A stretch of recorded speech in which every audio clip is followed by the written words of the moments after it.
All right, welcome back, man. Today we're gonna be talking about Jeepers Creepers 2. I love the Jeepers Creepers 1. 2 is pretty good. I just watched it before making this. I was like, let me rewatch it. And the opening scene, I think it said it was day 22.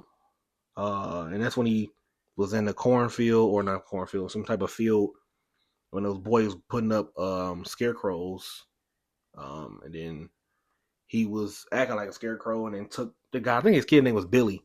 But I was thinking, I was like, wait a minute. Because it said day 22. And I think it said it was, and then, anyway, I'll come back to that.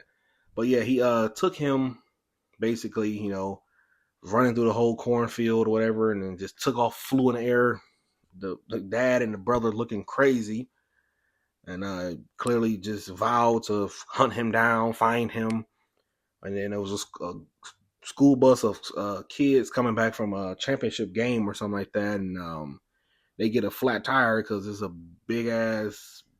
I don't even know what the hell it was, but something with a tooth and bone flat their tire, and then they decided to try to limp home after that. Then they get hit again. Then there's a girl on the bus. She getting visions, and like that, like part one of that black lady can kind of see what's going on, who was happening.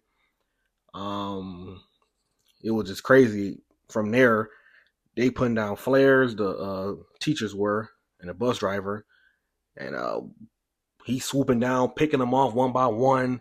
And it was crazy scene I laughed at. When I think one of the students saw what happened, and one of the teachers came in and said, "What did you see?" And then the kid was like, "What did you see?" And he's gonna stop playing, and he's gonna, she just flew away. And one of the other students told him, "People don't just fly away."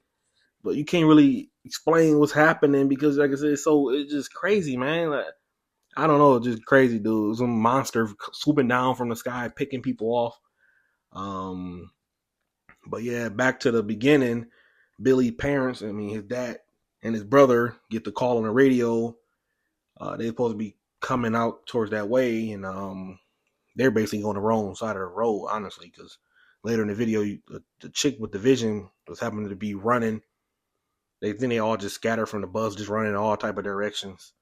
And she run across the road, run into them. Then they go to the bus.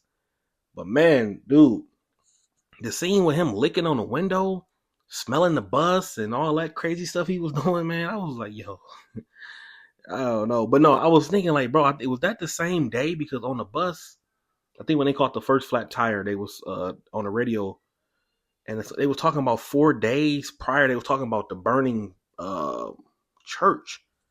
And I was thinking about part one. I'm like, was this all like in the same day? Or maybe I'm tripping. I don't know. You guys let me know. I don't really know what to think about all that. But yeah, dude just, man, crazy dude. He picking the kids off one by one. But he was licking the window. He was like pointing out which one he liked, looking at them and winking and acting all crazy, smelling and man, just some freaky stuff. What else happened? I'm trying to think, but oh my god, when he when he took that guy head, dude, and put his head on his head, because I think they poked him, stabbed him in the head with some big ass rod or something. And he was just freaking out, pulling his head off, and he goes, "Oh my goodness, it was crazy." Ugh, that just gave me the heebie-jeebies. But man, they didn't even know what hit him, to be honest, and it was just crazy. They thought she was crazy, talking about he does this every 23 years, and crazy though. But as time progressed and all that, people get picked off and stuff started happening, and I think he locked him in the bus at one point or something like that. He fell from the sky and like blew all the windows out, and I think they was stuck in there for a minute. But prior to that, they finally get there with the van and the chick. He got some homemade harpoon or something. He got, shooting Jeepers Creepers with it, and wounding him. And but what I was really thinking about after watching it, towards the end, when he shoot him in the head with the harpoon, and like a bunch of times in the chest, like over and over and over and over and over and over. She was saying that he isn't dead, he just ran out of time. And then towards the end of the movie, He's kind of old. The son is kind of older. And he's sitting right there with that harpoon again, just waiting for him to. I think he said he had 4 more days or 2 more days, and I was like, man, I wish I could see, because he was like skinny, like the Jeepers Creepers were like skinny and old and way different from how he looked when he's at, I guess, full strength. And I was like, man, is he gonna really open up, like come back to life when he's right there and he's just waiting on him, man? I'm like, kind of crazy that he just, I guess, wasting his time. I guess trying to, I don't know.